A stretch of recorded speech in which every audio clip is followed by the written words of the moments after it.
계집들 데리고 천리행군이라니. 어느 대가리에서 나온 발상이야 진짜? 내리쬐는 땡볕 아래 훈련 통제관의 입에서 나온 한마디는 단순한 불평이 아니었습니다. 바로 그 순간 수백 미터 떨어진 위장막 아래에서 이 모든 것을 지켜보던 한 여성의 눈빛이 얼음처럼 차가워집니다. 아무도 상상하지 못했습니다. 아스팔트 위에서 나지막이 내뱉어진 이 경멸의 한마디가 철옹성 같던 군의 부패 카르텔을 무너뜨리고 수많은 별들을 땅으로 떨어뜨릴 거대한 태풍의 시작이 될 줄은 말입니다. 여러분, 오늘도 편안한 시간 보내고 계신가요? 여러분의 일상을 댓글로 공유해 주시면서 시청 후 잊지 마시고 구독과 좋아요 한 번씩 꼭 눌러주시면 감사하겠습니다. 강원도 인제군 험준한 산악지형이 끝없이 펼쳐진 이곳은 대한민국 육군 특수전사령부 예하 제707 특수임무단의 지옥주 훈련장으로 악명이 높았다. 특히 악마의 등뼈라 불리는 75번 국도는 한여름 뙤약볕 아래 달궈질 대로 달궈져 아지랑이가 뱀처럼 피어오르는 그야말로 살아있는 지옥이었다. 그 위를 완전 군장을 짊어진 20명 남짓한 여군들이 망령처럼 걷고 있었다. 시발 발바닥 녹아내리는 거 아니냐? 가장 후미에서 걷던 박아름 하사가 죽어가는 목소리로 신음했다. 그녀의 나이 이제 22, 갓 임관한 지 1년이 채 되지 않은 앳된 얼굴은 땀과 흙먼지로 범벅이 되어 원래의 색을 잃은 지 오래였다. 어깨를 짓누르는 25kg 군장은 단순한 무게가 아니었다. 뼛속까지 파고드는 고통이자 영혼을 갉아먹는 절망 그 자체였다. 전투화 안에서 터져버린 물집은 진물과 피로 범벅이 되어 한 걸음 한 걸음 내디딜 때마다 날카로운 비명을 질러댔다. 야, 박하사. 주둥이 닥치고 걷기나 해. 여기서 퍼지면 너만 손해야. 바로 앞에서 걷던 이유미 중사가 돌아보지도 않고 쏘아붙였다. 그녀 역시 입술이 바싹 말라 갈라져 있었고 동공은 초점을 잃은 채 흐릿했다. 하지만 그녀는 특유의 도끼와 오기로 버티고 있었다. 여군이라는 이유로, 체력이 약하다는 이유로 무시당하기 싫어 남자들보다 2배, 3배로 훈련에 매달려온 그녀였다. 하지만 사흘 밤낮으로 이어진 강행군 앞에서는 그 도끼도 녹아내릴 지경이었다. 그들의 대열은 이미 대열이라 부르기도 민망할 만큼 흐트러져 있었다. 간격은 제멋대로 벌어졌고 몇몇은 허리가 기역자로 꺾인 채 좀비처럼 비틀거렸다. 선두에서 대열을 이끌어야 할 훈련 통제관 노진규 상사는 무전기만 만지작거리며 연신 짜증 섞인 표정으로 하늘만 쳐다볼 뿐 대열을 정비하려는 의지조차 없어 보였다. 그의 눈에는 이 지긋지긋한 훈련이 빨리 끝나기만을 바라는 권태와 무책임함이 가득했다. 계집들 데리고 천리행군이라니 어느 대가리에서 나온 발상이야 진짜. 노 상사는 혼잣말처럼 중얼거리며 허리춤에 수통을 꺼내 목을 축였다. 그가 뱉은 말은 뜨거운 공기 속으로 무력하게 흩어졌지만 바로 뒤에서 듣고 있던 김민지 하사의 가슴에는 비수처럼 날아와 박혔다. 계집들. 그 한마디가 그들이 군대라는 조직 안에서 어떤 취급을 받고 있는지 명확하게 보여주는 단어였다. 그들은 나라를 지키기 위해 목숨을 걸 각오로 이곳에 온 대한민국 군인이었지만 누군가에게는 그저 성가시고 귀찮은 계집들일 뿐이었다. 바로 그 시각 행굴로에서 약 500m 떨어진 산 중턱에 위장된 관측소에서 한 여성이 서늘한 눈으로 그 처참한 광경을 내려다보고 있었다. 최첨단 디지털 망원경에 비친 여군들의 모습은 하나같이 금방이라도 쓰러질 듯 위태로워 보였다. 그녀의 전투복 어깨에는 대한민국 군의 역사상 단 한 번도 여성이 달아본 적 없는 눈부시게 빛나는 2개의 별 소장 계급장이 달려 있었다. 그녀의 이름은 강유진. 간 40을 넘긴 나이에 특수전사령부 부사령관으로 부임한 살아있는 신화 그 자체였다. 그녀의 부임 소식에 군 전체가 발칵 뒤집혔다. 단순히 최초의 여성 특전사 장군이라는 상징성 때문만은 아니었다. 육사 수석 졸업, 최전방 GOP 대대장 시절 무장공비 사살, 이라크 파병 당시 연합군 사령관 특별 표창 등 그녀의 이력은 전설적인 남성 장군들과 비교해도 조금도 뒤지지 않을 만큼 화려하고 압도적이었다. 하지만 그녀의 앞길이 탄탄대로였던 것은 결코 아니었다. 보이지 않는 유리천장과 싸워야 했고 실력보다는 성별을 먼저 문제 삼는 수많은 편견과 질시를 이겨내야 했다. 그녀는 누구보다 잘 알고 있었다. 지금 저 아스팔트 위에서 쓰러져가는 저 여군들이 겪고 있는 고통이 단순히 육체적인 것만이 아니라는 것을. 부사령관님, 저 정도면 잠시 휴식을 주는 게. 곁에 서 있던 부관 김철수 소령이 조심스럽게 입을 열었다. 그의 얼굴에도 안타까움이 가득했다. 하지만 강유진은 대답 없이 망원경에서 눈을 떼지 않았다. 그녀는 지금 저들의 육체적 한계를 보고 있는 것이 아니었다. 저들의 눈빛 속에서 꺼져가는 마지막 자존심과 희망의 불씨를 보고 있었다. 김소령. 예, 부사령관님. 지금 저들을 저렇게 만드는 게 저 땡볕과 군장 무게뿐이라고 생각하나? 김철수 소령은 쉽사리 대답하지 못했다. 강유진은 망원경을 내려놓고는 나지막이 말했다. 저들을 죽이고 있는 건 바로 저들을 인간으로 보지 않는 저 차가운 시선과 무관심이야. 저들은 지금 군인으로서 싸우고 있는 게 아니라 여자라는 편견과 싸우고 있는 거다. 그녀의 목소리는 얼음처럼 차가웠지만 그 안에는 깊은 분노가 들끓고 있었다. 그녀는 부임 직후 707특임단의 훈련 보고서를 받아보고는 경악을 금치 못했다. 특히 여군 부대의 훈련 성과는 터무니없이 낮게 기록되어 있었고 각종 보급품 지급 순위에서도 항상 최하위로 밀려나 있었다. 보고서 곳곳에서 여군들을 조직의 정식 구성원이 아닌 어쩔 수 없이 떠하는 짐처럼 취급하는 시선이 노골적으로 느껴졌다. 그리고 그 모든 보고서의 최종 결재란에는 단 한 사람의 이름이 적혀 있었다. 군수참모 황진석 중령. 강유진은 결심했다. 책상에 앉아 서류만 뒤적이는 지휘관이 되지 않겠다고. 가장 고통받는 자들의 곁에서 그들의 심장으로 함께 뛰겠다고. 내 군장 가져와. 예? 부사령관님 설마. 김철수 소령의 얼굴이 하얗게 질렸다. 못 들었나? 당장 내 군장 가져오라고 했다. 저들과 똑같은 무게로. 강유진의 눈빛은 거역을 허락하지 않는 강철 같은 의지로 빛나고 있었다. 이것은 단순한 훈련 참관이 아니었다. 골물대로 골마 터지기 직전인 이 부대의 심장부에 메스를 들이대기 위한 그녀만의 전쟁 선포였다. 김소령은 잠시 망설였지만 이내 굳은 표정으로 지휘 차량으로 달려갔다. 잠시 후 그는 흙먼지 하나 묻지 않은 신형 군장을 들고 그녀의 앞에 섰다. 강유진은 익숙한 동작으로 군장을 어깨에 둘러매고 턱끈을 조였다. 장군이라는 계급장을 잠시 잊은 채 그녀는 완벽한 일개 특전사의 모습으로 변해 있었다. 부사령관님, 부디 제거하여 주십시오. 지휘관께서 직접. 김소령.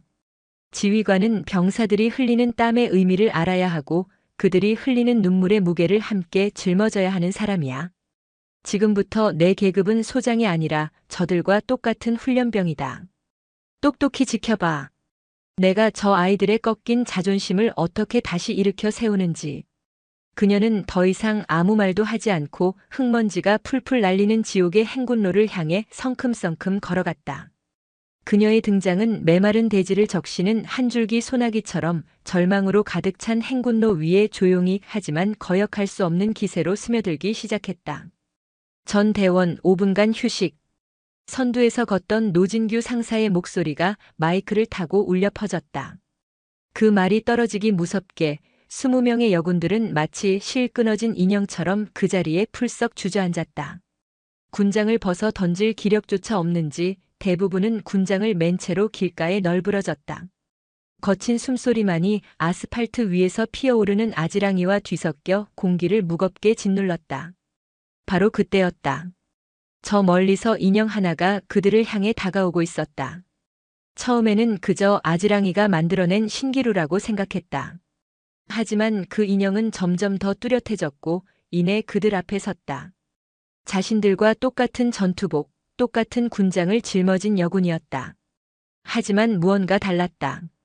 지친 기색 하나 없는 꼿꼿한 자세, 흐트러짐 없는 걸음걸이, 그리고 무엇보다 형형하게 빛나는 그 눈빛은 지금껏 이 부대 그 누구에게서도 본 적 없는 것이었다. 누구? 이유미 중사가 경계심 가득한 목소리로 중얼거렸다. 처음 보는 얼굴이었다. 간부인가? 하지만 어깨에는 어떠한 계급장도 달려있지 않았다. 이름표에는 강유진이라는 세 글자만 선명하게 박혀 있었다. 웅성거림이 퍼져나갔다. 뭐야, 신입이야? 이 시기에 신입을 받는다고. 미쳤나 봐. 완전 군장에 땀 한 방울 안 흘리는 거 보여? 사람이냐? 근데 저 눈빛 좀 봐. 장난 아닌데. 강유진은 그들의 수군거림을 애써 외면하며 묵묵히 대열의 맨 앞으로 걸어갔다. 그리고는 아무 말 없이 행군 선두에 섰다. 그녀의 갑작스러운 등장에 가장 당황한 것은 훈련 통제관인 노진규 상사였다. 어이, 거기. 누군데 멋대로 선두에 서나? 소속하고 이름 밝혀. 노 상사는 권위적인 목소리로 그녀를 제지하려 했다. 하지만 강유진은 돌아보지도 않고 나직하지만 힘있는 목소리로 말했다. 휴식 끝났다. 전 대원 일어서. 그 목소리에는 이상한 힘이 있었다. 강압적이지 않았지만 그 자리에 있던 모두를 압도하는 카리스마가 담겨 있었다. 여군들은 자신들도 모르게 마치 자석에 이끌린 쇠붙이처럼 자리에서 일어나기 시작했다. 비틀거리면서도 무거운 군장을 고쳐 메고 대열을 정비했다. 노 상사는 어안이 벙벙했다. 자신의 통제에는 꿈쩍도 않던 대원들이 처음 보는 여군 한 명의 말에 이토록 일사불란하게 움직이다니. 그는 무언가 잘못됐다는 것을 직감했지만 감히 더 이상 말을 섞을 용기가 나지 않았다. 강유진은 뒤를 돌아보며 지친 여군들을 한번 쭉 훑어보았다. 그녀의 시선이 닿는 곳마다 여군들은 저도 모르게 허리를 고추세웠다. 지금부터 내가 선두에 선다. 내 걸음만 보고 따라와.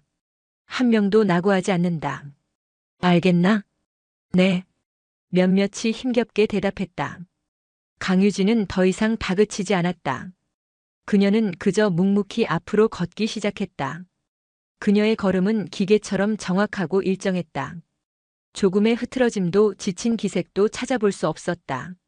마치 끝없이 이어진 이 지옥의 행군로가 그녀에게는 편안한 산책길이라도 되는 것 같았다. 처음에는 의심의 눈초리로 그녀를 보던 여군들의 눈빛이 서서히 변하기 시작했다. 1시간이 지나고 2시간이 지나도록 그녀의 속도는 조금도 줄어들지 않았다. 오히려 시간이 지날수록 그녀의 등은 더욱 단단하고 믿음직스러워 보였다. 그녀의 존재 자체가 무언의 메시지가 되어 그들의 꺾였던 의지를 조금씩 일으켜 세우고 있었다. 저 사람도 우리와 똑같은 군장을 메고 똑같은 길을 걷고 있다. 그런데 저 사람은 지치지 않는다. 그렇다면 우리도 할 수 있다. 말없이 걷는 그녀의 등은 그 어떤 화려한 구호나 연설보다 더 강력한 동기부여가 되었다. 처져 있던 대열의 간격이 조금씩 좁혀지기 시작했고 죽어가던 그들의 눈빛에 다시 희미한 생기가 돌기 시작했다. 바가름 하사는 터진 물집의 고통도 잊은 채 앞서가는 강유진의 전투와 뒤꿈치만 바라보며 걸었다. 한 걸음 또 한 걸음. 그녀의 발자국을 그대로 따라 밟았다. 그러자 신기하게도 어깨를 짓누르던 군장의 무게가 조금은 가벼워지는 것 같았다. 이유미 중사는 이를 악물었다. 저 여자 도대체 정체가 뭐지? 하지만 마음 한구석에서는 뜨거운 무언가가 치밀어 오르고 있었다. 그것은 경쟁심이자 동시에 알 수 없는 동질감이었다. 부대 내에서 자신을 제대로 이끌어주는 선배나 지휘관을 단 한 번도 만나본 적 없었던 그녀였다. 남자 간부들은 여군들을 귀찮아하거나 혹은 노골적인 시선으로 대했고 선배 여군들은 살아남기 위해 서로를 짓밟고 시기하기 바빴다. 그런데 지금 자신의 앞에서 묵묵히 길을 열어주고 있는 저 낯선 여군의 등은 그녀가 군 생활 내내 그토록 갈망했던 진정한 리더의 모습이었다.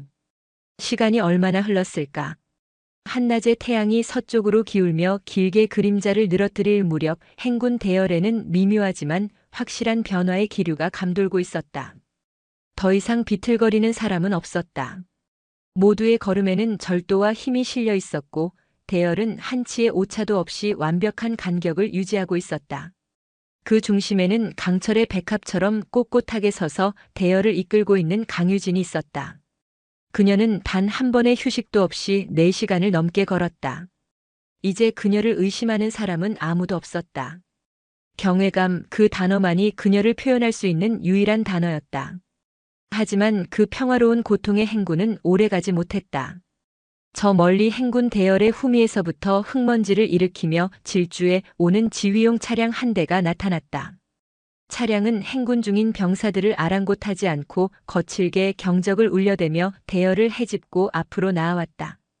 병사들은 놀라 황급히 길가로 비켜섰고 그들의 얼굴에는 짜증과 불쾌감이 역력했다.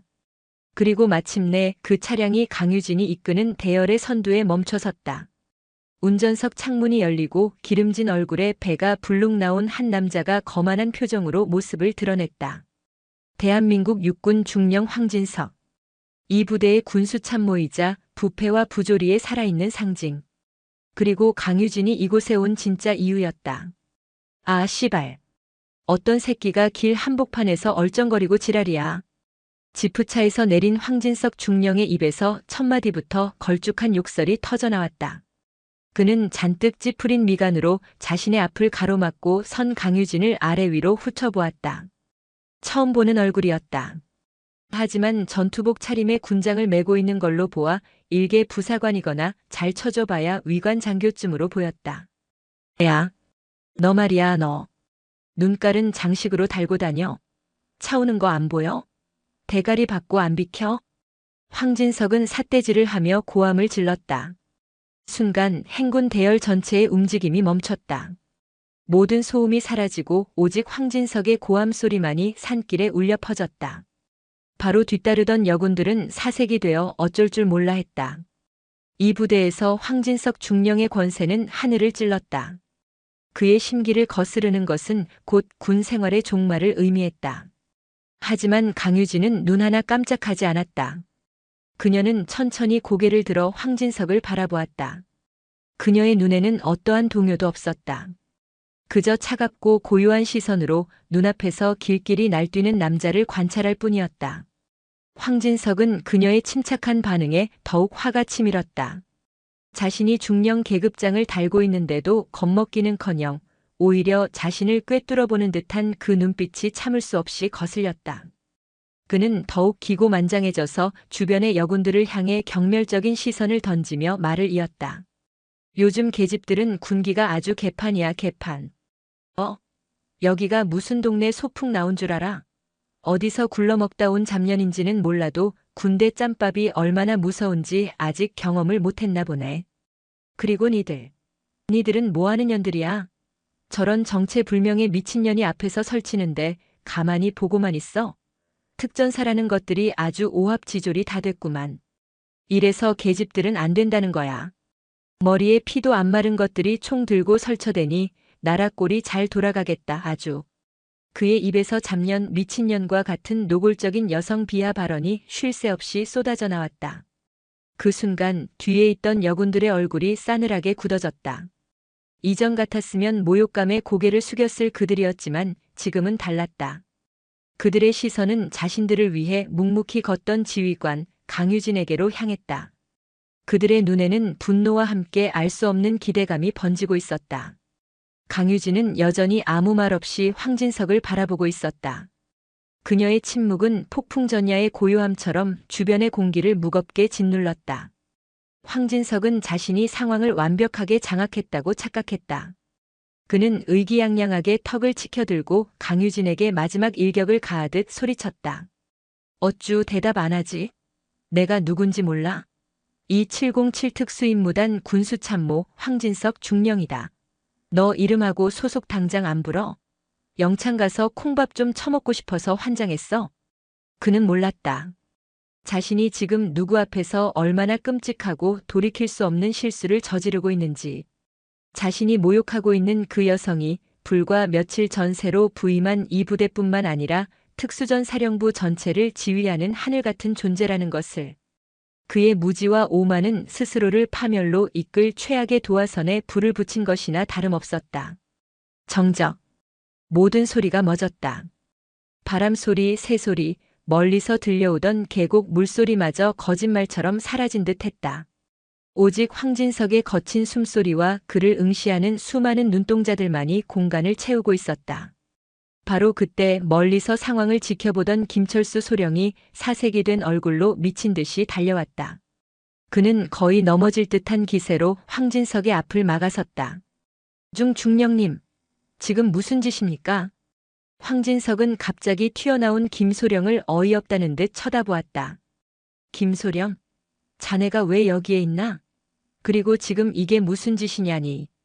군기를 어지럽히는 저 정체불명의 여군을 바로잡으려는 것 아닌가. 소령 눈에는 이게 안 보여? 하지만 김철수 소령의 얼굴은 이미 하얗게 질려 사시나무처럼 떨리고 있었다. 그는 거의 울먹이는 목소리로 떨리는 손가락을 들어 강유진을 가리키며 말했다. 정체불명의 여군이라니요. 중령님, 이분은 이번에 새로 부임하신 우리 특수전사령부 부사령관님, 강유진 소장님이십니다. 뭐라고? 황진석의 뇌가 순간 정지했다. 부사령관, 강유진 소장, 새로 부임한 전설 속의 여성 장군. 설마. 아니, 그럴 리가. 이렇게 허름한 전투복 차림으로 병사들과 똑같이 군장을 메고 이땀과 흙먼지 구덩이 속에서 걷고 있을 리가 없었다. 그의 동공이 지진이라도 난 듯 격렬하게 흔들렸다. 그는 믿을 수 없다는 듯 김소령과 강유진을 번갈아 쳐다보았다. 강유진의 전투복 어깨 흙먼지에 가려져 보이지 않던 두 개의 별이 그제야 황진석의 눈에 들어왔다. 그 별은 마치 자결하는 태양처럼 그의 눈을 멀게 했고 그의 심장을 꿰뚫는 비수처럼 날카롭게 박혔다. 온몸의 피가 순식간에 빠져나가는 느낌이었다. 방금 전까지 세상을 다 가진 듯 오만했던 그의 얼굴에서 핏기가 사라지고 시멘트처럼 굳어갔다. 소 소장님. 그의 입에서 간신히 새어나온 말은 의미를 가진 단어라기보다는 공포에 질린 짐승의 신음에 가까웠다. 그는 자신이 무슨 짓을 했는지 깨달았다. 사단장에게, 그것도 전군이 주목하는 신임 여성 사단장에게 야, 너 잡년, 미친년이라는 막말을 퍼부으며 모욕했다. 그것도 수많은 병사들이 보는 앞에서. 이것은 단순한 하극상을 넘어 용서받을 수 없는 군인으로서의 생명이 끝나는 행위였다. 주변을 둘러싼 여군 부사관들의 얼굴에는 이제 통쾌함이 서려 있었다. 평소 자신들을 벌레 보듯 하대하고 괴롭히던 황진석의 몰락을 바로 눈앞에서 목격하는 순간이었다. 강유진은 그때까지도 아무 말이 없었다. 그녀는 천천히 황진석에게로 한 걸음 다가섰다. 그녀의 군화가 자갈을 밟는 소리가 마치 사형 집행인의 발걸음 소리처럼 황진석의 귓가에 울렸다. 강유진은 그의 눈을 똑바로 들여다보며 얼음보다 차가운 목소리로 입을 열었다. 황진석 중령. 성. 예, 소장님. 황진석은 반사적으로 부동자세를 취했지만 그의 다리는 후들후들 떨려 금방이라도 주저앉을 것만 같았다. 자네는 방금 나를 어디서 굴러먹던 잡년이라고 했지. 그것은 질문이 아니었다. 그의 죄를 확인하는 사형 선고였다. 아닙니다. 오해이십니다. 저는 소장님이신 줄 정말 몰랐습니다. 제가 죽을 죄를 지었습니다. 황진석은 비굴하게 변명하며 머리를 조아렸다. 하지만 강유진의 표정에는 변화가 없었다. 몰랐다고 했나? 그럼 내가 소장이 아니었다면, 일개 여군 부사관이었다면 자네의 그 모욕적인 언사와 행동은 정당화될 수 있다는 말인가? 그것이 아니라. 대답해. 강유진의 나직하지만 단호한 명령에 황진석은 입을 떼지 못했다. 무슨 말을 해도 변명이 될 뿐이라는 것을, 그리고 상황을 더욱 악화시킬 뿐이라는 것을 본능적으로 깨달았기 때문이다. 강유진은 그를 잠시 쳐다보다가 그의 옆에 세워진 지휘용 차량으로 시선을 돌렸다. 시원한 에어컨 바람이 새어나오는 쾌적한 차량. 그리고 그 옆에는 땀과 먼지에 절어 극한의 고통을 감내하며 걷고 있는 병사들이 있었다.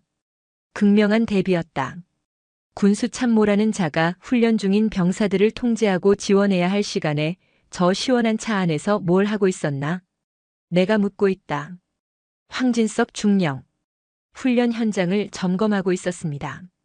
황진석은 모기만 한 목소리로 겨우 대답했다. 그러자 강유진의 입가에 싸늘한 미소가 번졌다. 점검?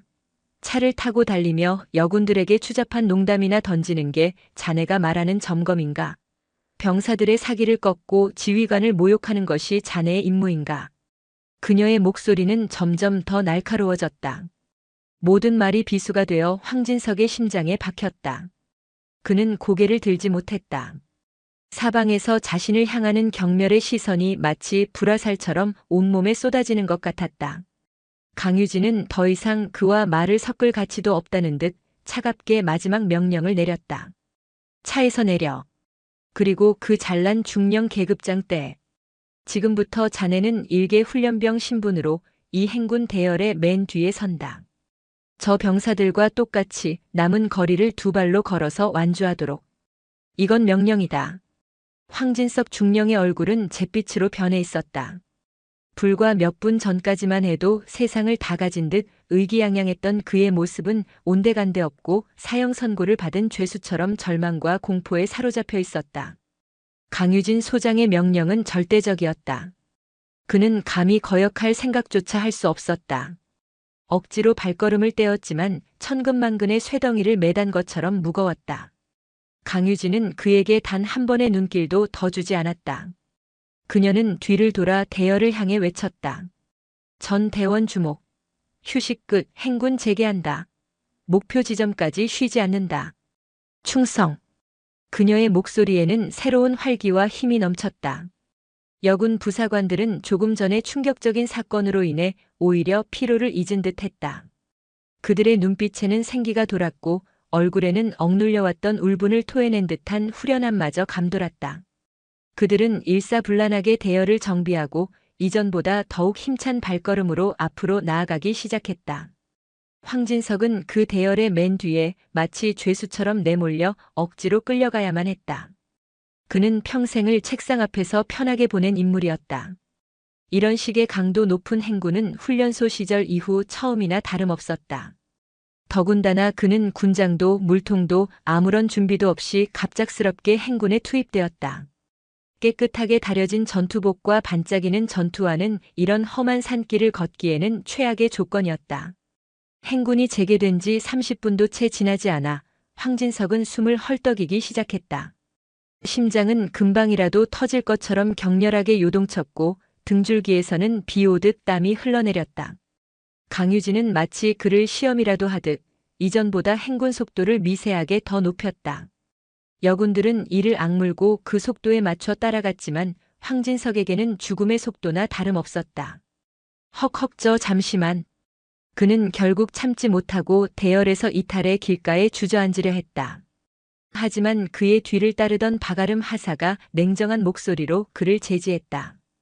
훈련병, 나고자는 없다고 하셨습니다. 어서 일어나시지 말입니다. 그녀는 황진석이 평소 대가리에 똥만 찬 년이라며 무시하던 여군 중 한 명이었다. 그녀의 눈에는 어떠한 동정심도 없었다. 오직 차가운 원칙만이 담겨 있을 뿐이었다. 황진석은 치욕감에 얼굴이 벌개졌지만 아무런 대꾸도 할 수 없었다. 그는 이를 악물고 비틀거리며 다시 일어섰다. 시간이 흐를수록 그의 상태는 더욱 악화되었다. 빳빳하던 전투복은 땀에 흠뻑 젖어 축 늘어졌고 발에 맞지 않는 딱딱한 전투화는 그의 발뒤꿈치를 무자비하게 파고들었다. 물집이 잡히고 터지고 쓰라린 고통이 온 신경을 곤두서게 만들었다. 그는 목이 타는 듯한 갈증을 느꼈지만 그에게 물을 건네주는 사람은 아무도 없었다. 그는 자신이 평소 얼마나 잔인하게 그들을 대했는지, 그들의 고통을 얼마나 하찮게 여겼는지 뼈저리게 느끼기 시작했다. 그가 겪는 육체적 고통보다 더 끔찍한 것은 정신적인 굴욕감이었다. 자신을 향하는 수십 개의 눈동자. 그 눈동자들 속에는 경멸과 조롱, 그리고 차가운 복수심이 담겨 있었다.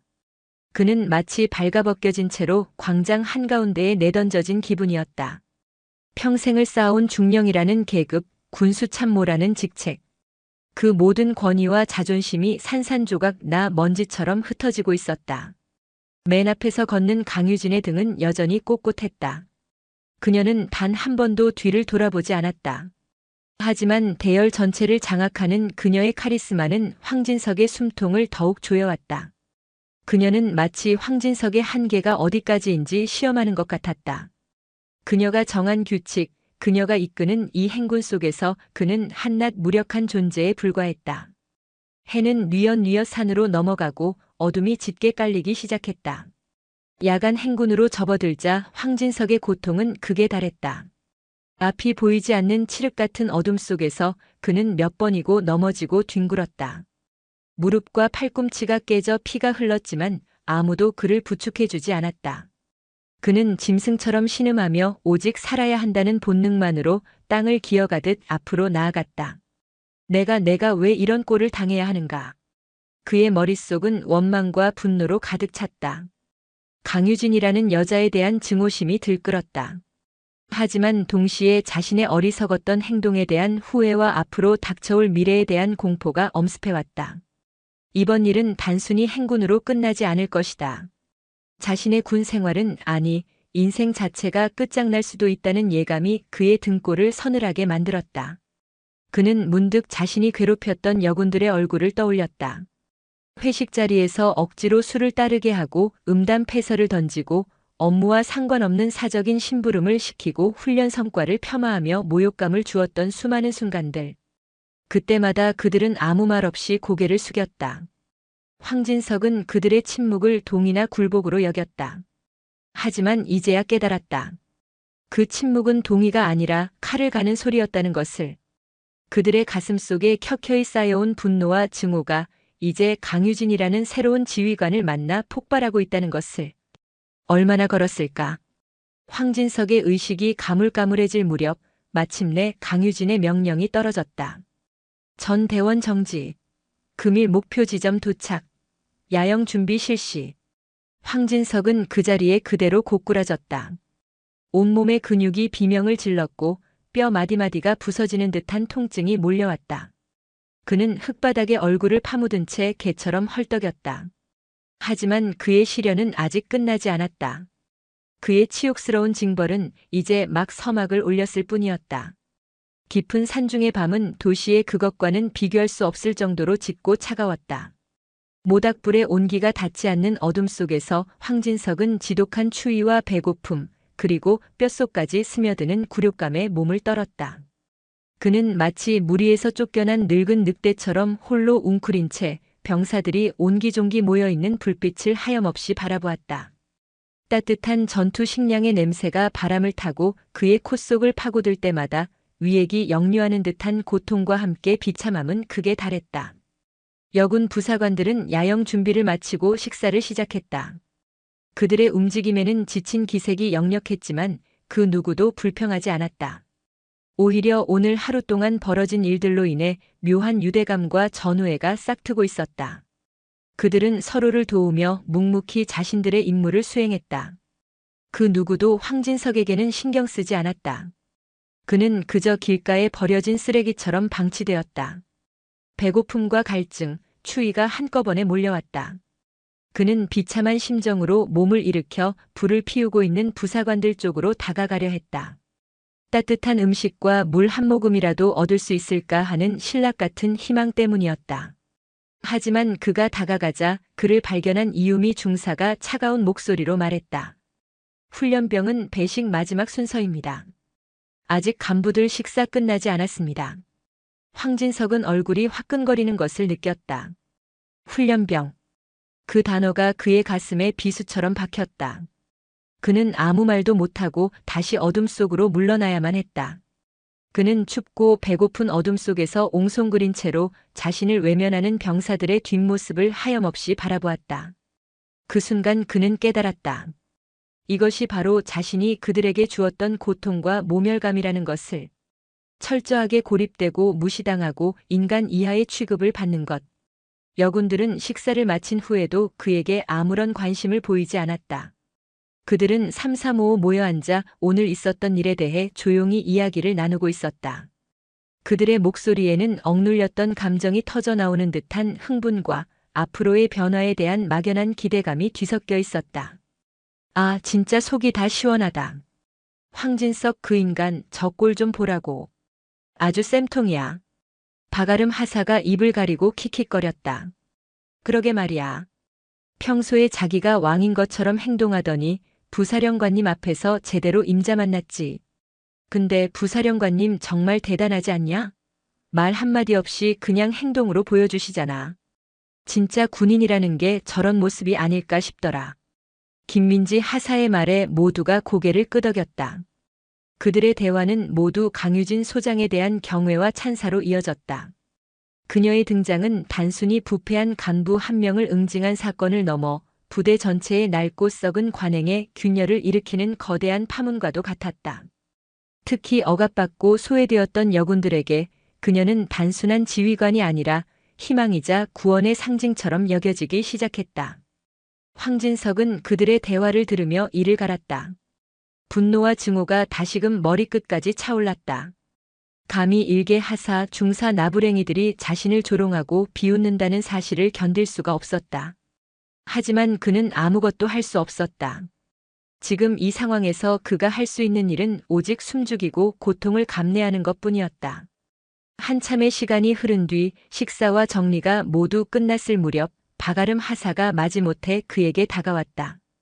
그녀는 차갑게 식어버린 전투 식량 하나와 물통을 그의 앞에 툭 던져놓듯 내려놓았다. 식사하십시오. 그리고 이거 드시고 정신 똑바로 차리시길 바랍니다. 여기가 당신 같은 쓰레기가 설 자리가 아니라는 걸. 그녀의 목소리는 얼음장처럼 차가웠다. 황진석은 대답 없이 허겁지겁 전투 식량 포장을 뜯었다. 짐승처럼 개걸스럽게 음식을 입안에 쑤셔 넣었다. 맛을 느낄 겨를도 없었다. 오직 생존을 위한 본능적인 행위였다. 그렇게 허기를 채우고 나자 그제야 현실에 대한 감각이 조금씩 돌아왔다. 그리고 그와 동시에 앞으로 어떻게 해야 할지에 대한 절망적인 고민이 시작되었다. 이대로 끝낼 수는 없었다. 그는 20년 넘게 군에 몸담으며 온갖 더러운 짓을 마다하지 않고 지금의 자리까지 올라왔다. 이렇게 허무하게 무너질 수는 없었다. 그는 머릿속으로 필사적으로 탈출구를 찾기 시작했다. 그래, 강유진 그 여자도 약점이 있을 거야. 여자라는 것 자체가 약점이지. 어떻게든 흠집을 잡아서 역공을 해야 해. 그리고 내겐 아직 연줄이 남아있어. 육군 본부의 박 장군님, 사령부의 최 장군님 그들에게 연락만 닿는다면. 그는 희미한 희망의 끈을 붙잡고 복수의 칼날을 갈기 시작했다.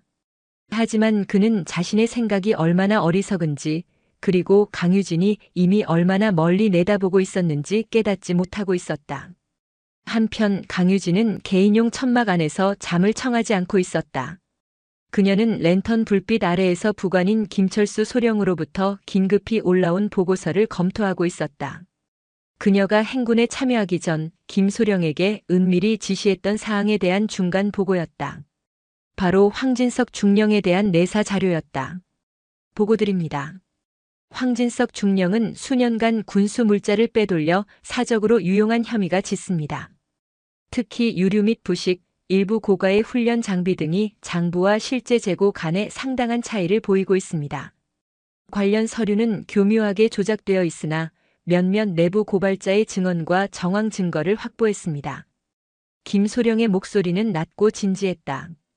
강유진은 보고서를 넘기며 미간을 찌푸렸다.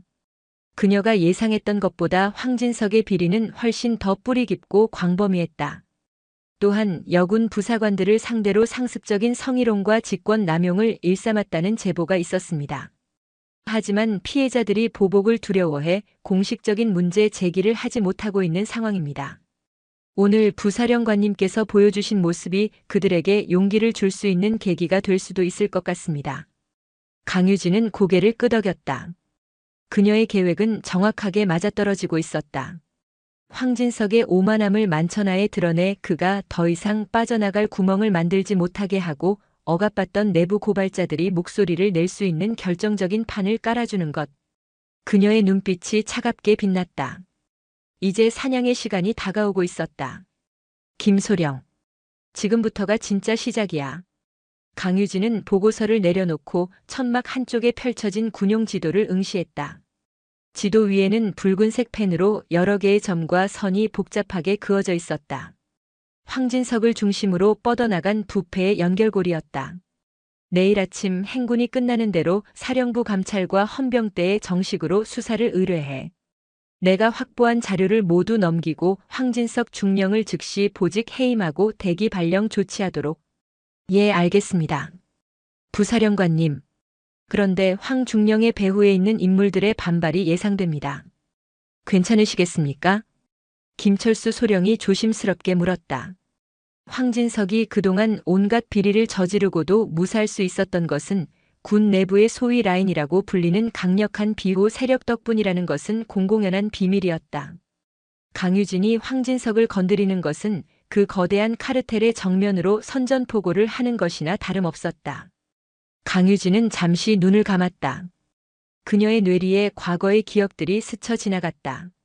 육군 사관학교 시절부터 여생도라는 이유만으로 받아야 했던 수많은 차별과 편견. 야전 부대에서 여자라는 이유로 능력을 의심받고 중요한 보직에서 배제되었던 서러움. 실력이 아닌 성별의 벽 앞에서 좌절해야 했던 수많은 밤들. 그녀는 그 모든 것을 이겨내고 오직 실력 하나만으로 이 자리까지 올라왔다. 그녀는 이 군대가 얼마나 썩고 병들었는지, 특히 여성 군인들에게 얼마나 가혹한 곳인지 누구보다 잘 알고 있었다. 그녀는 눈을 뜨며 단호한 목소리로 말했다. 내가 두려워했다면 시작도 하지 않았을 거다. 썩은 가지는 잘라내야 새순이 돋아나는 법이야. 그 가지가 아무리 굵고 단단해 보여도 결국은 썩은 것에 불과해. 이번 기회에 특전사뿐만 아니라 우리 군 전체에 뿌리 박힌 악습과 부조리를 도려낼 수 있다면 나는 내 모든 것을 걸 준비가 되어 있다. 걱정 말고 자네는 내 지시나 정확하게 수행하도록. 그녀의 목소리에는 흔들림 없는 결의가 담겨 있었다. 김소령은 더 이상 아무 말도 하지 않고 깊이 고개를 숙였다. 그는 자신의 지휘관이 지금 얼마나 거대하고 위험한 싸움을 시작했는지 깨달았다. 그리고 그 싸움의 선봉에 서서 기꺼이 그녀의 칼과 방패가 되겠다고 다짐했다. 그들이 반격의 계획을 세우고 있는 동안 어둠 속 황진석의 천막에서는 다른 계획이 세워지고 있었다. 그는 차갑게 식은 전투 식량을 모두 먹어치운 뒤 몰래 숨겨두었던 위성 전화를 꺼내 들었다. 이 전화기는 비상사태를 대비해 군수참모의 재량으로 불법적으로 소지하고 있던 물건이었다. 그는 덜덜 떨리는 손으로 익숙한 번호를 눌렀다. 신호음이 몇 번 울린 뒤 중후한 남성의 목소리가 들려왔다. 황중령인가? 이 시간에 무슨 일이야? 육군 본부 군수참모부장 박만규 장군이었다. 황진석의 가장 든든한 뒷배이자 그의 비리를 묵인하고 함께 이권을 챙겨온 공범이었다. 장군님, 저 황진석입니다. 큰일 났습니다. 황진석은 거의 울부짖듯이 자초지종을 설명했다. 새로 부임한 강유진 소장에게 찍혀 지금 행군 대열에서 구르고 있다는 것, 그녀가 자신을 본보기로 삼아 무언가 일을 꾸미고 있는 것 같다는 것까지. 수화기 너머의 박만규 장군은 한동안 말이 없었다. 이윽고 차갑게 가라앉은 목소리가 흘러나왔다. 강유진이라. 그 미친 계집이 감히. 알았다. 일단 상황은 파악했으니 너무 소란 피우지 말고 조용히 시키는 대로 해. 괜히 긁어 부스럼 만들지 말고. 서울로 복귀하는 대로 내가 손을 써주지. 계집이 별 달고 설쳐봤자 얼마나 가겠나. 걱정 마라. 감사합니다, 장군님. 정말 감사합니다. 황진석은 전화가 끊어진 뒤에도 한동안 수화기를 붙들고 있었다. 절망의 나락에서 한 줄기 빛을 본 기분이었다. 그래, 아직 끝나지 않았어. 서울에만 돌아가면 강유진, 그년의 목을 비트는 건 시간 문제야. 그는 다시금 오만함과 도끼로 가득 찬 표정으로 어둠 속에서 번뜩이는 눈을 빛냈다. 어둠 속에서 두 개의 다른 계획이 세워지고 있었다. 하나는 추악한 욕망과 비굴한 생존 본능에서 비롯된 음모였고, 다른 하나는 굳건한 신념과 정의를 향한 결단이었다. 지옥 같았던 행군의 밤은 그렇게 더 큰 폭풍을 예고하며 서서히 저물어가고 있었다. 그리고 그 폭풍의 중심에서 강유진은 고독하지만 흔들림 없이 자신의 칼을 갈고 있었다. 다음 날 새벽 동이 트기도 전에 푸르스름한 어둠 속에서 기상 나팔 소리가 울려 퍼졌다. 밤새 몰려왔던 추위와 피로가 채 가시지 않은 몸을 억지로 일으킨 병사들의 얼굴에는 고단함이 가득했지만 어제와는 분명 다른 분위기가 감돌았다. 그것은 바로 목적의식이 만들어낸 생기였다. 이제 얼마 남지 않은 행군을 완주하고 이 지긋지긋한 훈련을 끝내겠다는 의지와 새로운 지휘관과 함께한다는 미묘한 동질감이 그들을 지탱해주고 있었다. 반면 황진석 중령의 몰골은 처참하기 그지없었다. 밤새 추위와 모기에 시달리며 뜬 눈으로 밤을 새운 그의 얼굴은 퉁퉁 부어 있었고 눈은 퀭하게 들어가 있었다. 제대로 된 식사도 휴식도 취하지 못한 그의 몸은 천근만근 무거웠고 어제 다친 상처들은 욱신거리며 고통을 호소했다. 하지만 육체적인 고통보다 그를 더 괴롭히는 것은 어젯밤 그에게 전투 식량을 던져주던 여하사의 차가운 눈빛과 자신을 향해 쏟아지던 경멸의 시선들이었다. 쓰레기. 그 한마디가 그의 뇌리에서 떠나지 않았다. 강유진은 새벽부터 일어나 모든 준비를 마친 상태였다. 그녀는 흐트러짐 없는 모습으로 병사들을 둘러보며 마지막 행군 준비를 지시했다. 그녀의 시선이 잠시 땅바닥에 주저앉아 신음하고 있는 황진석에게 머물렀다. 하지만 그 시선에는 어떠한 감정도 담겨 있지 않았다. 마치 길가에 굴러다니는 돌멩이를 보는 듯한 무심하고 차가운 시선이었다. 마지막 구간이다. 모두 힘내도록. 출발한다. 강유진의 간결한 명령과 함께 마지막 행군이 시작되었다. 황진석은 비틀거리며 겨우 대열의 뒤를 따랐다. 그의 머릿속은 오직 살아서 돌아가야 한다는 생각뿐이었다. 일단 부대로 복귀하기만 하면 박 장군님께서 어떻게든 상황을 뒤집어 주실 것이다. 그는 필사적으로 자신을 위로했다. 전화 한 통이면 이 모든 굴욕을 몇 배로 갚아줄 수 있을 것이라고. 하지만 그의 기대와는 달리 상황은 그가 상상할 수 있는 최악의 방향으로 흘러가고 있었다.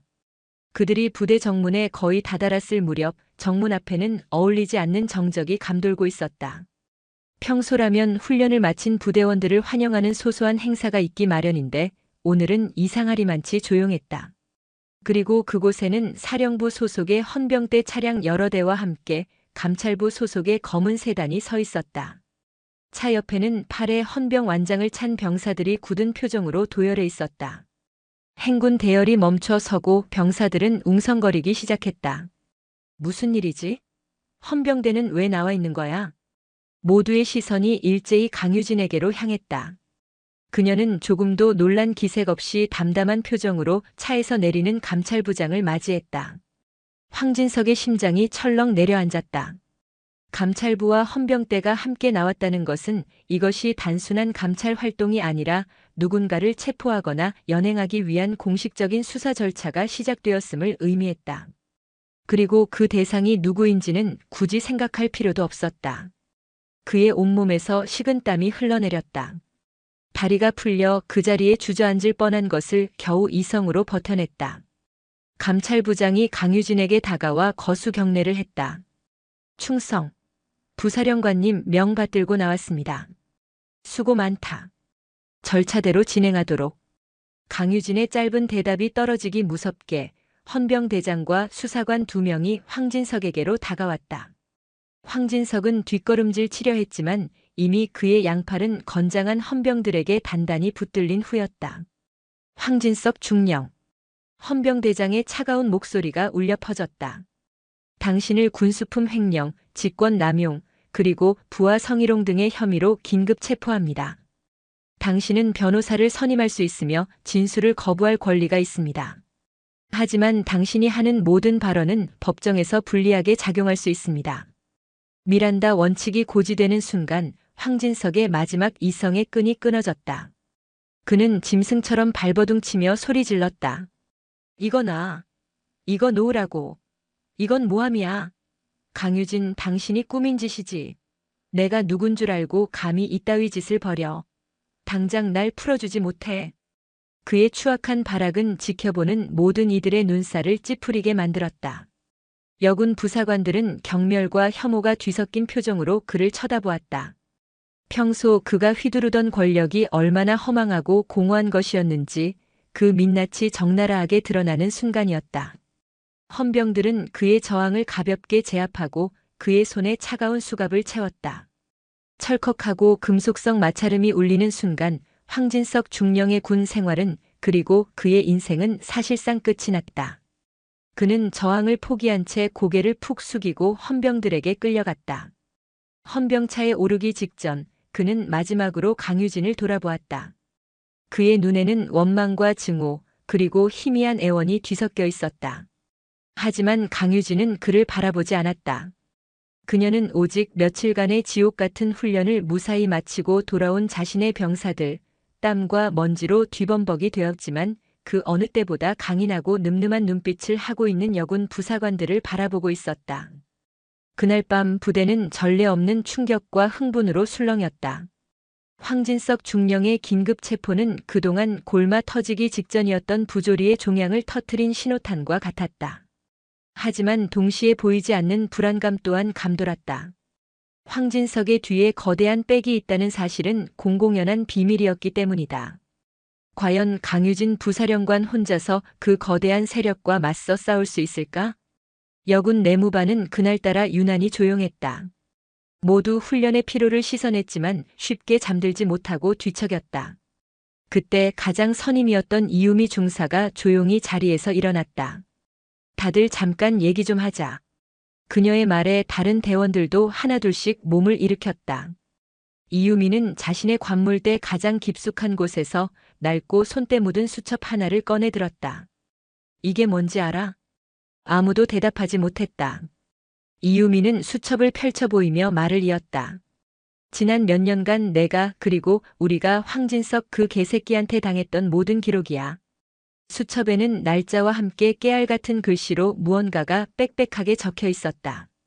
언제, 어디서, 누구와 함께 군수품을 빼돌렸는지, 특정 업체로부터 어떤 향응과 뇌물을 받았는지, 그리고 여군들을 상대로 어떤 추악한 언행을 일삼았는지, 그 모든 것이 날짜와 시간, 장소, 그리고 구체적인 대화 내용까지 상세하게 기록되어 있었다. 그것은 단순한 일지가 아니라 황진석과 그 비호 세력의 범죄 행위를 낱낱이 담고 있는 결정적인 증거 자료였다. 나 사실 너무 두려웠어. 혼자 목소리를 냈다가 오히려 내가 다칠까봐. 불이익을 당하고 이 군복을 벗게 될까봐. 그래서 언젠가 때가 오면 이 부조리를 바로잡아줄 진짜 지휘관이 나타나면 그때 이 모든 것을 드러내리라 다짐하며 혼자 기록만 해왔어. 비겁하다고 욕해도 좋아. 그녀의 목소리가 떨려왔다. 박아름 하사가 그녀의 손을 꼭 잡았다. 선배님, 비겁하지 않습니다. 저희도 다 똑같은 마음이었습니다. 이유미는 고개를 들어 동료들의 눈을 하나하나 마주 보았다. 그들의 눈가에도 물기가 어려 있었다. 부사령관님께서 우리와 함께 걸어주시던 날 난 결심했어. 더 이상 비겁하게 숨지 않겠다고. 부사령관님께서 우리를 위해 모든 것을 걸고 싸우고 계시는데 우리가 계속 숨어만 있는 것은 군인으로서의 도리가 아니라고 생각했어. 이건 나 혼자만의 싸움이 아니야. 우리 모두의 싸움이야. 그녀의 말이 끝나자 김민지 하사가 자리에서 벌떡 일어났다. 맞습니다. 저도 증언하겠습니다. 황중령이 제게 회식 자리에서 억지로 술을 따르게 하고 제 어깨에 손을 올렸던 것 똑똑히 기억합니다. 나도 훈련 성과를 조작해서 일부러 내 인사고과에 불이익을 줬어. 나는 1명, 2명. 그들의 입에서 본물처럼 억눌러왔던 증언들이 터져나왔다. 그것은 공포를 이겨낸 용기의 불씨였고 어둠을 밝힐 희망의 외침이었다. 그들은 더 이상 무력하고 순종적인 피해자가 아니었다. 불의에 맞서 자신들의 명예와 권리를 되찾으려는 당당하고 용기 있는 군인의 모습이었다. 그날 밤 그들은 연판장을 작성했다. 20명의 여군 부사관 전원이 자신의 이름을 걸고 황진석 중령의 비위를 고발하는 탄원서이자 강유진 부사령관의 개혁을 지지하는 선언문이었다. 다음 날 아침 이유미 중사를 비롯한 대표단은 부사령관실의 문을 두드렸다. 노크 소리를 들은 강유진이 직접 문을 열었다. 그녀의 앞에는 비장한 표정의 여군들이 서 있었다.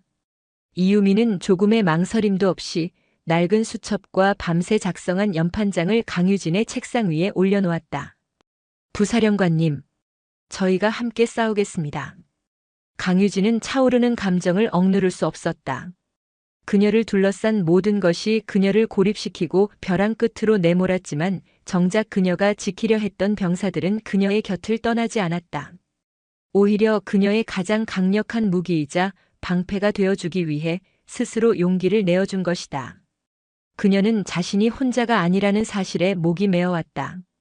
그녀는 눈물을 감추기 위해 애써 미소를 지으며 그들 한 명 한 명의 얼굴을 둘러보았다. 고맙다. 정말 고맙다. 너희의 그 용기가 헛되지 않도록 내가 반드시 이 싸움에서 이기겠다. 그녀의 외로운 싸움은 이제 모두의 싸움이 되어 새로운 국면을 맞이하고 있었다. 황진석 중령의 긴급 체포 소식은 군 내부의 삽시간에 퍼져나갔다. 그것은 잔잔한 호수에 던져진 거대한 바위처럼 거대한 파문을 일으켰다. 특히 황진석과 연결되어 있던 부패의 사슬, 소위 군피아라고 불리는 이너서클은 벌집을 쑤신 듯 발칵 뒤집혔다. 그들에게 황진석은 단순히 비리를 함께 저지른 공범을 넘어 자신들의 추악한 비밀을 공유하고 있는 시한폭탄과도 같은 존재였다. 육군 본부의 어느 한적한 장군실. 육군 군수참모부장 박만규 장군이 책상을 주먹으로 내리쳤다. 그의 얼굴은 분노로 시뻘게 달아올라 있었다. 강유진, 그 미친 계집이 감히 대체 누굴 믿고 이따위 짓을 벌이는 거야. 그의 앞에는 황진석의 직속 상관이었던 군수처장 최대령이 고개를 숙인 채 서 있었다. 최대령 역시 황진석과 깊은 유착관계를 맺고 있었다. 죄송합니다, 장군님. 일이 이렇게까지 커질 줄은 몰랐습니다. 신임 부사령관이 부임하자마자 이렇게 강하게 나올 줄은. 변명은 집어치워. 그 여자가 뭘 믿고 저러는지 뒷조사는 해봤나? 알아본 바로는 딱히 정치적인 배경은 없는 것 같습니다. 오직 실력 하나만으로 그 자리까지 올라간 입지전적인 인물이라고는 합니다만. 실력? 웃기지 말라고 해. 계집이 군대에서 별을 다는 게 실력만으로 가능한 일인 줄 알아? 분명 뒤에 더 큰 덩어리가 있을 거다. 아니면 아무것도 모르는 멍청이거나. 어느 쪽이든 상관없어. 감히 우리 라인을 건드린 대가를 톡톡히 치르게 해줘야지. 박만규 장군은 수화기를 들고 어딘가로 전화를 걸었다. 그의 목소리는 아까와는 달리 교활하고 능글맞은 톤으로 바뀌어 있었다. 나야. 잘 지내지? 다름이 아니라 이번에 특전사에 새로 부임한 강유진 소장 말이야. 그 친구 너무 의욕이 과한 것 같지 않아? 이제 막 부임한 지휘관이 부대 안정은 뒷전이고 긁어부스럼만 만들고 있으니 원. 이거 위에서 좀 조용히 짚고 넘어가 줘야 하는 거 아닌가? 그는 군 내부의 동료 선후배들에게 전화를 돌리며 본격적으로 강유진에 대한 음해 공작을 시작했다. 여성 지휘관의 독단적인 부대 운영, 경험 부족으로 인한 지휘 체계 혼란, 사소한 비위를 침소봉대하여 군의 명예를 실추시키는 행위 등 교묘하게 사실을 왜곡하고 부풀려 그녀를 무능하고 독선적인 지휘관으로 몰아가기 시작했다. 동시에 그들은 언론을 이용한 여론전에도 착수했다. 군 전문 기자나 보수 성향의 농객들에게 익명의 제보 형식을 빌려 특전사 신임 여성 사단장, 과잉 의혹이 부른 내부 갈등 심화와 같은 자극적인 제목의 기사들이 하나둘씩 터져나오기 시작했다. 기사의 내용은 황진석 중령의 비위 사실은 축소하고 오히려 강유진의 강압적인 수사 지시와 인권 침해가 있었다는 식으로 논점을 흐렸다. 최초의 여성 특전사 장군이라는 상징성 때문에 그녀에게 쏟아졌던 긍정적인 관심은 순식간에 의심과 비난의 화살이 되어 돌아오기 시작했다. 강유진은 자신의 집무실에서 쏟아지는 악의적인 기사들과 내부 동향 보고를 말없이 읽어내려갔다. 그녀는 이런 반응을 이미 예상하고 있었다. 부패한 조직의 저항은 언제나 이런 식이었다. 정면으로 맞서기보다는 뒤에서 비열하게 험담하고 여론을 조작하고 정치적인 압력을 행사하는 것. 부사령관님, 본부로부터 공식적인 경고가 들어왔습니다. 이번 사건 처리에 있어 신중을 기하고 군의 화합을 저해하는 행위를 자제하라는 내용입니다. 사실상의 압력입니다. 부관 김철수 소령이 침통한 표정으로 보고했다. 예상했던 바다. 강유진은 담담하게 대답했다. 그녀의 얼굴에는 불안이나 초조함 대신 오히려 더욱 차갑고 단단한 결의가 서려 있었다. 그들이 흔들수록 우리는 더 원칙대로 가면 된다. 황진석 중령에 대한 수사는 한치의 의혹도 없이 더욱 철저하고 공정하게 진행해. 그가 빼돌린 군수품의 사용처 함께 비리를 공모한 자들 그리고 그에게서 뇌물을 받은 상급자까지. 이번 기회에 뿌리까지 전부 뽑아내야 한다. 격까지 몇 개 쳐내는 걸로 끝낼 생각 없어. 알겠습니다. 하지만 여론이 너무 안 좋습니다. 부사령관님 개인에 대한 인신공격성 루머까지 돌고 있습니다. 이렇게 가다가는 김소령은 말을 잇지 못했다. 이렇게 가다가는 정의를 실현하기는커녕 강유진 자신이 먼저 위험에 처할 수도 있었다. 어쩌면 군복을 벗게 될지도 모르는 일이었다. 강유진은 창밖을 바라보았다. 연병장에서는 여전히 병사들의 힘찬 함성과 훈련 소리가 들려오고 있었다. 그녀는 며칠 전 흙먼지 속에서 자신에게 모든 것을 걸었던 그 여군들의 눈빛을 떠올렸다. 희망과 신뢰로 가득 차 있던 그 눈빛. 그녀는 그 눈빛을 배신할 수 없었다. 그녀는 다시 자리에 앉아 서류에 사인을 하기 시작했다. 그것은 황진석 중령의 비호 세력에 대한 전면적인 수사 확대를 지시하는 명령서였다. 그들이 정치와 여론으로 싸움을 건다면 나는 진실과 정의로 맞서 싸우겠다. 하지만 그녀에게는 또 다른 비장의 카드가 있었다. 여군들이 목숨을 걸고 건네준 황진석의 범죄일지. 이 증거는 아직 그 누구에게도 공개하지 않은 최후의 일격을 위한 것이었다. 그녀는 김철수 소령을 조용히 불렀다. 김소령, 지금부터 내 말 잘 듣게. 이것은 자네와 나 단둘만 아는 일이야. 그녀는 이유미 중사가 건넨 수첩의 사본과 여군들의 연판장을 봉투에 담았다. 자네, 민간에 아는 기자 있나? 군 출입 기자는 안 돼. 절대적으로 신뢰할 수 있고 권력에 굴하지 않을 뼈대 있는 기자를 아는가? 김소령은 잠시 생각하더니 한 사람의 이름을 댔다. 국내 유력 일간지의 탐사보도 전문 기자로 과거 굵직한 권력형 비리를 여러 번 터뜨린 전적이 있는 인물이었다. 좋아. 오늘 밤 자네가 직접 그 기자를 만나. 그리고 이 봉투를 전달해. 단 제보자의 신원은 철저히 비밀에 붙여야 한다. 특전사 내부의 양심적인 군인들의 제보라고만 전하게. 부사령관님, 이건 너무 위험합니다. 만약 이게 알려지기라도 하면. 위험한 건 저쪽이지 우리가 아니야. 저들은 지금 우리가 군 내부의 절차에 묶여 옴짝달싹 못할 거라고 생각하고 있겠지. 하지만 이 싸움은 더 이상 군대 안의 싸움이 아니야. 썩어 빠진 군을 바로잡으려는 국민과의 약속이다. 그녀의 결정은 사실상의 선전포고였다. 군 내부의 자정 능력이 마비된 이상 외부의 힘을 빌려서라도 이 부패의 고리를 끊어내겠다는 극약 처방이었다. 이제 이 싸움은 단순히 한 부대 내의 비리 척결을 넘어 군 전체의 낡은 적폐 세력과 개혁을 꿈꾸는 새로운 리더십 간의 거대한 전쟁으로 번져나가고 있었다. 그리고 그 전쟁의 한복판에 강유진은 홀로 서 있었다. 그날 밤 서울의 한 허름한 술집 구석에서 김철수 소령과 한 중년 남자가 마주 앉았다. 대한민국일보 탐사보도팀장 이석진 기자였다. 그는 군에서 흘러나오는 강유진 소장에 대한 악의적인 소문들을 접하고 사건의 배후에 무언가 거대한 음모가 도사리고 있음을 직감하고 있던 차였다. 김소령이 건넨 서류 봉투를 받아든 그의 눈빛이 날카롭게 빛났다. 이게 전부 사실입니까? 봉투 안의 내용을 빠르게 훑어본 이석진의 목소리가 낮게 잠겨 있었다. 황진석의 범죄일지는 그의 상상을 초월할 만큼 구체적이고 충격적이었다. 단순한 군납 비리를 넘어 군 고위층과 방산업체, 심지어 정치권까지 연결된 거대한 커넥션의 실체가 고스란히 담겨 있었다. 제가 드릴 수 있는 말씀은 이것이 특전사 내부의 양심적인 군인들이 목숨을 걸고 제보한 자료라는 것뿐입니다. 이석진은 더 이상 묻지 않았다. 기자로서의 오랜 감이 말해주고 있었다. 이것은 대한민국을 뒤흔들 엄청난 특종이자 반드시 세상에 알려야만 하는 진실이라는 것을. 그리고 며칠 후 대한민국일보 일면 머리 기사로 아폴론의 빛 작전 대한민국 군의 심장을 갉아먹는 검은 커넥션이라는 제목의 탐사보도 기사가 터져나왔다. 기사는 황진석의 비밀 장부를 토대로 지난 수년간 군 내부에서 자행된 상상 초월의 비리들을 낱낱이 고발했다.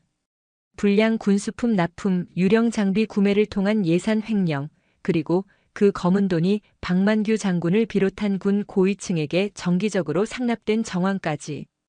특히 훈련 중인 여군들을 상습적으로 성희롱하고 모욕했던 사실과 이를 항의하는 부사관에게 인사보복을 가했다는 내용은 국민들의 엄청난 분노를 샀다. 기사가 나간 직후 대한민국은 발칵 뒤집혔다. 인터넷 포털과 사회관계망 서비스는 군을 비판하는 여론으로 들끓었고 국방부 홈페이지는 마비될 지경이었다. 정치권에서도 여야 할 것 없이 진상규명을 촉구하는 목소리가 터져나왔고 시민단체들은 관련자들의 즉각적인 구속수사를 요구하는 시위를 벌였다. 강유진을 음해하고 사건을 덮으려 했던 박만규 장군과 그 일당은 전혀 예상치 못한 외부의 공격에 혼비백산했다. 자신들에게까지 불똥이 튈 것을 우려한 그들은 황진석과의 연결고리를 끊기 위해 분주하게 움직이기 시작했다. 거대해 보였던 카르텔에 균열이 가기 시작한 것이다. 상황이 이렇게 되자 국방부는 더 이상 사건을 축소하거나 은폐할 수 없었다. 대통령까지 직접 나서 군 기강 확립과 방산 비리 척결을 천명했고 결국 검찰과 군 검찰 감사원까지 참여하는 특별합동수사본부가 꾸려졌다. 사건은 더 이상 강유진 한 사람이 감당할 수 있는 수준을 넘어섰다. 그녀가 시작한 작은 나비의 날갯짓은 이제 대한민국 군 전체를 뒤흔드는 거대한 태풍이 되어 있었다. 구치소에 수감되어 있던 황진석은 자신을 비호하던 세력이 움직이기 시작했다는 소식에 희망을 품고 있었다. 하지만 신문에 자신의 범죄 행각이 낱낱이 보도되고 자신을 도와주겠다던 박만규 장군이 연락을 피하기 시작하자 그는 극심한 불안감에 휩싸이기 시작했다. 자신만 모든 죄를 뒤집어쓰고 버려질 수도 있다는 공포가 그를 덮쳤다. 강유진은 직접 구치소로 황진석을 찾아갔다. 며칠 만에 마주한 그는 완전히 다른 사람이 되어 있었다. 오만하고 거만했던 모습은 온데간데 없고 초조함과 공포에 찌든 초라한 중년 남성의 모습만 남아 있었다. 황진석 중령. 이제 당신을 지켜줄 사람은 아무도 없어. 강유진은 차갑게 말했다. 그리고는 신문 일면 기사와 군납업체 대표들이 검찰에 제출한 진술서 일부를 그의 앞에 던져놓았다. 이게 다가 아니라는 건 당신이 더 잘 알겠지. 당신의 윗선들은 지금 당신을 버리고 자신들만 살 궁리를 하고 있다. 당신이 끝까지 입을 다물면 당신은 이 모든 죄를 혼자 뒤집어쓰고 수십 년을 감옥에서 썩게 될 거야. 강유진은 잠시 말을 멈추고 그의 눈을 똑바로 쳐다보았다. 하지만 당신이 진실을 말한다면 기회를 주지. 당신이 알고 있는 모든 것을 털어놓고 수사에 협조한다면 정상 참작을 받을 수 있도록 최대한 돕겠다. 선택은 당신 몫이야. 조직을 위해 혼자 죽을 것인가, 아니면 당신을 배신한 조직의 진실을 밝히고 살아남을 것인가. 그것은 악마의 속삭임이자 유일한 구원의 동아줄이었다. 황진석의 눈동자가 격렬하게 흔들렸다. 그는 며칠간 자신을 외면했던 상급자들의 얼굴을 떠올렸다. 온갖 꾸준히 일을 도맡아 처리해주며 충성을 다했지만 위기가 닥치자 가차없이 자신을 버리려 하는 그들의 비정함에 치를 떨었다. 배신감과 복수심이 그의 마음속에서 들끓기 시작했다. 결국 그의 저항은 무너졌다. 말하겠소. 내가 아는 모든 것을 다 말하겠습니다. 황진석의 자백은 댐을 무너뜨리는 것과 같았다. 그의 입에서 쏟아져 나온 이름들은 군 전체를 경악하게 만들었다. 현역 장성, 예비역 고위 간부, 군과 유착된 정치인들까지. 대한민국을 지탱해야 할 안보의 축이 얼마나 깊고 추악하게 썩어 있었는지가 만천하에 드러나는 순간이었다. 합동수사본부의 수사가 본격적으로 시작되면서 대한민국군은 건군 이래 최대의 위기를 맞았다. 매일 아침 신문과 뉴스는 군 고위 간부들의 비리 혐의와 소환조사 소식으로 도배되었다. 별들이 줄줄이 떨어져 나갔고 철옹성 같았던 군 내부의 부패 카르텔은 뿌리부터 흔들리기 시작했다. 강유진을 음해하고 압박했던 박만규 장군 역시 수사 대상에 올라 소환 통보를 받았다. 그는 마지막까지 자신의 인맥을 총동원해 수사망을 빠져나가려 발버둥 쳤지만 이미 여론은 걷잡을 수 없이 악화된 상태였다. 결국 그는 모든 혐의를 시인하고 자신의 집무실에서 수갑을 차는 치욕을 당해야만 했다. 그의 몰락은 강유진에 맞섰던 구시대적 적폐 세력의 종말을 상징하는 사건이었다. 전세는 완벽하게 역전되었다. 그녀의 외롭고 고독했던 싸움은 마침내 정의의 심판을 향한 거대한 행진으로 변모하고 있었다. 거대한 소용돌이의 중심에서 강유진은 오히려 한 걸음 물러나 자신의 자리를 묵묵히 지켰다. 그녀는 더 이상 전면에 나서지 않았다. 수사는 수사기관의 몫이었고 그녀의 역할은 이제 혼란에 빠진 부대를 안정시키고 상처받은 병사들을 다독이는 것이었다.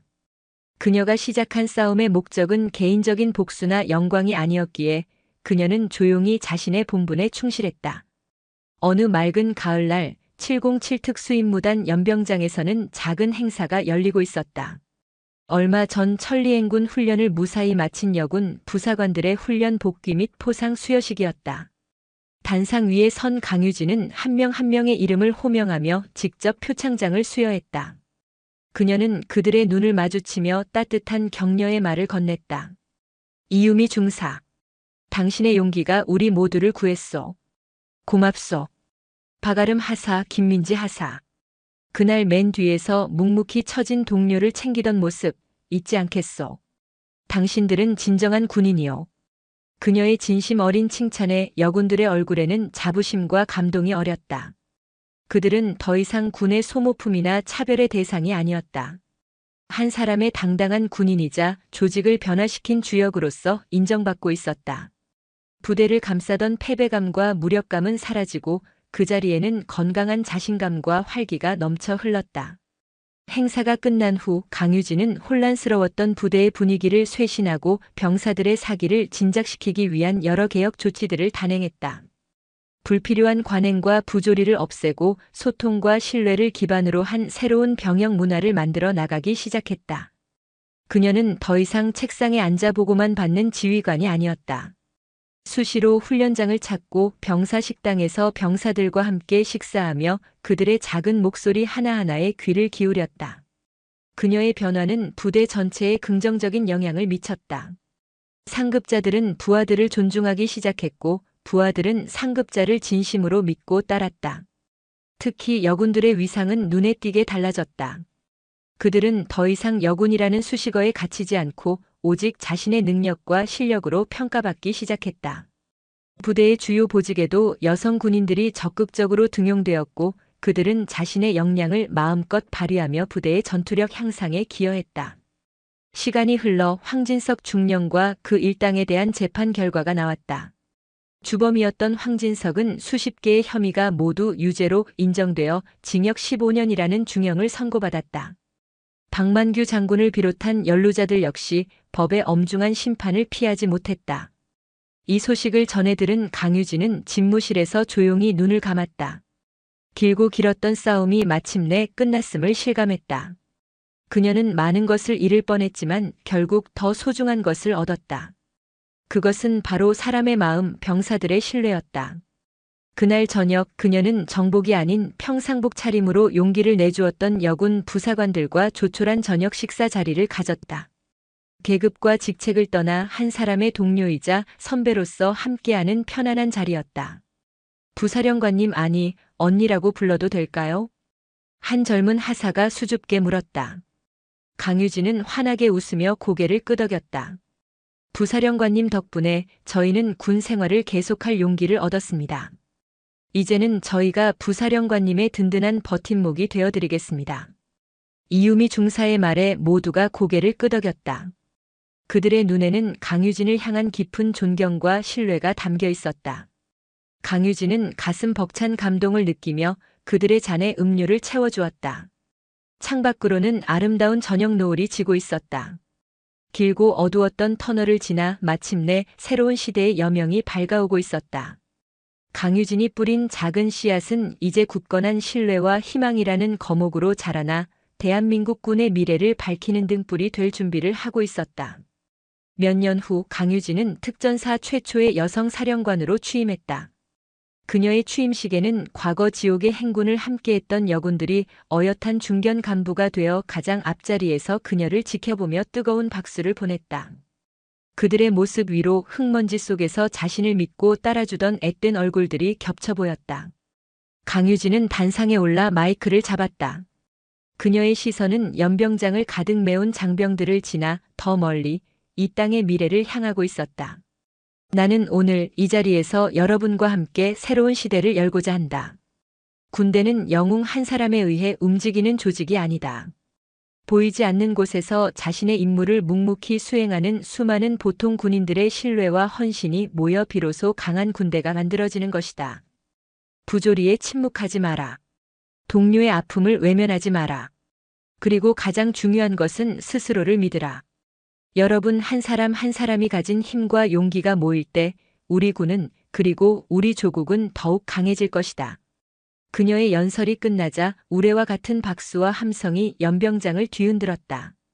그것은 새로운 시대를 여는 희망의 포효이자 정의가 승리한 역사의 증언이었다.